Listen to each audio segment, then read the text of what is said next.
ప్రభువును మన రక్షకుడు అయిన యేసుక్రీస్తు నామమున అందరికీ వందనాలండి. దేవునికి స్తోత్రాలు.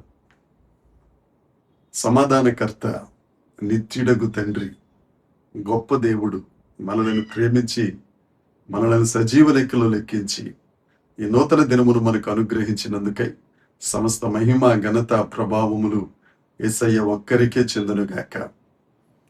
ఆ అద్భుతకరుడైన దేవుడు ఈ నూతన దినములో మనకిచ్చిన దేవుని యొక్క వాగ్దానము, కృపావార్త. మీకా గ్రంథము 5వ అధ్యాయము 5వ వచనం. ఆయన సమాధానమునకు కారకుడగును.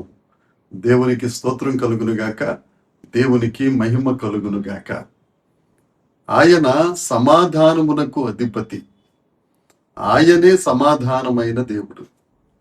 సమాధానమునకు ఆరిజన్ ఎవరైనా ఉన్నారు అని అంటే అది యేసుక్రీస్తు ప్రభు ఒక్కరే. ఆయన పుట్టుకతోనే లోకం మీదకి సమాధానం వచ్చింది.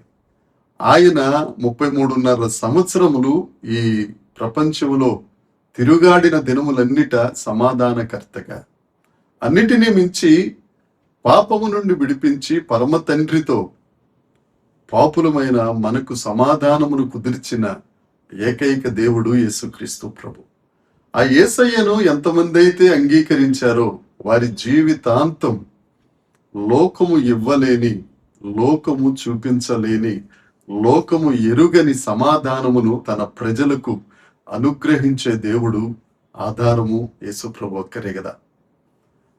ఈ లోకంలో ఆస్తి ఉన్నవారు ఉన్నారు, జ్ఞానం ఉన్నవారు ఉన్నారు, అంగబలం ఉన్నవారు ఉన్నారు, ఇక చెప్పుకోవలసినవన్నీ ఉన్న వారందరూ ఉన్నారు. కానీ వారికి లేనిది ఒకటి, కరువైనది ఒకటి ఏంటంటే సమాధానం.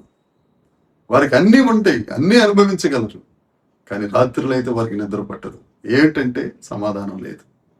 కానీ ఈ వాగ్దానం, దేవుడి దినాన నీకు నాకు ఇచ్చిన వాగ్దానం, ఆయన సమాధాన కారకుడగును. ఇది మనందరికీ ఆదరణ ఇచ్చే వాగ్దానం, ధైర్యాన్ని ఇచ్చే వాగ్దానం, ఆధ్యాత్మిక బలమునిచ్చే వాగ్దానం. ఆయన నీకు సమాధానమును అనుగ్రహించునుగాక. ఆయన పరిశుద్ధ లేఖనాలలో చాలా సమాధానమైన వాగ్దానాలు ఇచ్చారు. అందులో ఒక 2 మాత్రం మనం చూద్దాం. ప్రయాసపడి భారం మోసుకుని చున్నవారులారా, నా దగ్గరకు రండి, నేను మీకు విశ్రాంతినిస్తాను. ఏ రంగు, రుచి, వాసన, ఏ కులము, మతము భేదం అనేది లేదండి. క్రైస్తవ్యములో కులానికి, మతానికి తావే లేదు. రంగుకి, రుచికి, వాసనకి సంబంధమే లేదు. అది నీ మార్గానికి, నీ మనసుకు సంబంధించింది. నువ్వు పాపంలో ఉన్నావు, నువ్వు పాపంలో ఉంటే నీకు సమాధానం ఉండదు. పాపంలో ఉంటే నీకు మనశ్శాంతి ఉండదు. ఆ పాపము నుండి, ఆ ప్రయాస నుండి, ఆ పాప భారం నుండి నిన్ను విడిపించి లెక్కించలేని, వెలకట్టలేని విశ్రాంతిని ఇవ్వగలగడానికే యేసుక్రీస్తు ప్రభు ప్రాణత్యాగం చేసి తన రక్తాన్ని దారదారులుగా ఉలికించిన గొప్ప దేవుడు ఆయన. ఆయన అంటున్నారు, ప్రయాసపడి భారం వస్తున్నారా, నా దగ్గరికి రండి, నేను మీకు విశ్రాంతినిస్తాను. అంతేకాదు, రెండవది, నా శాంతినే మీకు అనుగ్రహిస్తున్నాను. అది లోకం ఇవ్వలేని శాంతి. దేవుడు చెప్పిన మాట. ఆయన ఏ శాంతిని అయితే కలిగి ఉన్నారు, ఏ శాంతిని కలిగి ఉన్నారండి? ఒకనాడు యేసుక్రీస్తు ప్రభువు తన 12 మంది శిష్యులను దోణిలో తీసుకుని ఆ సముద్రంలో, గలిలయ సముద్రంలో ప్రయాణం చేస్తూ ఉంటే ఆ 13 మంది ఉన్న ఆ దోణి మీదికి తుఫాను వచ్చింది. తుఫానులో ప్రశాంతంగా ఎవరైనా నిద్రపోగలరా? అంత సమాధానంగా, మనశ్శాంతిగా నిద్రపోతూ ఉన్నాయన అమరముందు. చాలా మంది నిద్రపోతున్నాడంటే మరలా యేసుక్రీస్తు నిద్రపోతున్నారనే మాట వస్తుంది. అది కాదండి, అమరముందు. అమరం అంటే ఏదైతే ముందు మునిగిపోతుందో ఆ ప్రాంతంలో విశ్రమిస్తున్నవాడు యేసుక్రీస్తు ప్రభు. ఒకవేళ ఆ దోణి మునిగిపోవాల్సి వస్తే యేసుక్రీస్తు ప్రభు ముందు మునిగిపోవాలి. ఆయన దేవుడు, సమాధానానికి కర్త. ఆయన ఎందుకు మునిగిపోతాడండి? సృష్టికర్త. వారందరినీ తప్పించిన దేవుడు, సమాధానం, ఆ సముద్రపు తుఫాను నుండి విడిపించిన వాడు యేసు ప్రభు. నీ కుటుంబంలో కూడా ఎంత అల్లకల్లోలమైన, ఎన్ని తుఫాన్లు వచ్చినా యేసయ్య నీ కుటుంబంలో ఉంటే నీ కుటుంబం ఎక్కడికి చెక్కు చెదరదు, శాంతితో ఉంటుంది, సమాధానంతో ఉంటుంది. అందుకే 23వ కీర్తనలో దావీదు గారు అంటారు, గాఢాంధకారపు లోయలోనైనా ప్రభువా నువ్వు నాకు తోడుగా ఉంటావు, చాలు తండ్రి. ఎంత గాఢాంధకారమైనా ఆయన ఉంటే చాలండి, నీకు సమాధానమే. దేవునికి స్తోత్రం కలుగునుగాక. ఆ దేవుడు చెప్తున్నాడు, నేను నీకు సమాధానాన్ని ఇస్తాను, నీకు రక్షణ ఇస్తాను, నీకున్న పాపంలో నుండి విడిపించే రక్షణాధారాన్ని నేనే, నరకాగ్ని నుండి విడిపించుటకు రక్షణ మార్గమును నేనే. దేవునికి స్తోత్రం.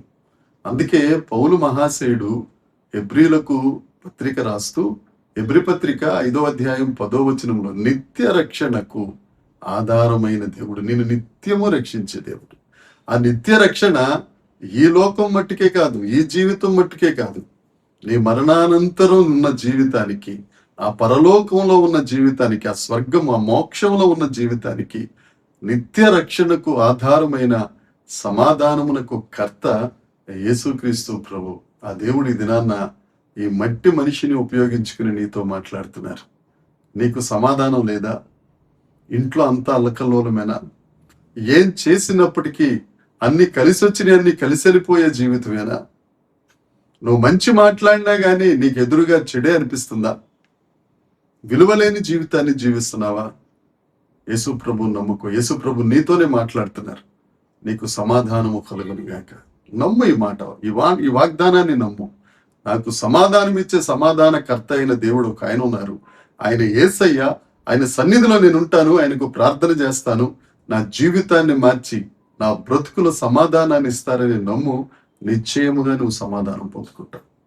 నీకున్న తుఫాన్లన్నిటిలో నుండి, బాధలన్నిటిలో నుండి, నీ కన్నీటిలో నుండి నిన్ను విడిపించి, నిన్ను నవ్వు కలిగజేసి అనేకులకు ఆశీర్వాదంగా చేసే గొప్ప దేవుడు, సమాధానకర్త యేసు ప్రభు ఉన్నారు. ఆయన నమ్ముకో, ధైర్యం తెచ్చుకో. ఉన్న సమాధానాన్ని పోగొట్టుకో. యేసయ్య దగ్గరికి రా. ఆ దేవుడు నిన్ను దీవించును గాక. ప్రార్థన చేసుకుందామా? పరలోకమందున్న మా తండ్రి, పరిశుద్ధుడా, కృపగలిగిన దేవా, నీకు స్తోత్రములు. మా సమాధానమునకు కారకుడా, నీకు వందనాలయ్యా, నీకు స్తోత్రం.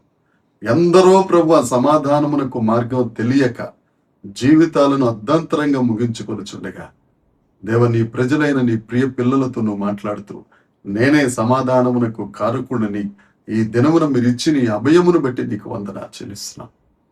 దేవ, ఈ మాటను నమ్మి మీ దగ్గర ఉన్న సమాధానమును పొందుకొని దుఃఖమునకు దూరమై సంతోషమునకు వారసులమై అనేకులను సంతోషపెట్టు వారిగా మమ్మల్ని చేస్తున్నందుకు మీకు స్తోత్రములు చెల్లిస్తూ యేసుక్రీస్తు నామమున ప్రార్థించి అడిగి వేడుకొనుచున్నాము తండ్రి. ఆమేన్. దేవుని కృప మనందరికీ తోడై ఉండును గాక. ఆమేన్. ఆమేన్.